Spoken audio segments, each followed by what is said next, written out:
ช่องระฆังทองสวัสดีค่ะ คลิปนี้มาดูแนวทางลาวพัฒนาของเฮียตีคนรักหวยนะคะ ประจำวันที่ 28 กรกฎาคม 2569 เลขตาราง 5 ตัว 9 3 8 7 5 จับวินตามชอบนะคะ ตัวเด่นคืนนี้เด่นที่ 9 รองที่ 8 ค่ะ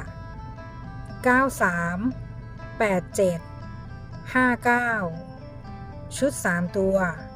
937 และ 893 แนวทางโดยเฮียตีคนรักหวยค่ะ แนวทางมีเข้ามีหลุดนะคะ ถ้าใครเห็นเลขแล้วชอบค่อยตาม แต่ถ้าไม่ชอบปล่อยผ่านก่อนได้เลยค่ะ ฝากกดไลค์กดแชร์กดติดตามพร้อมกดกระดิ่งแจ้งเตือน เพื่อที่จะไม่พลาดคลิปใหม่ๆจากช่องระฆังทองด้วยนะคะ ขอบพระคุณทุกท่านที่เข้ามารับชมค่ะ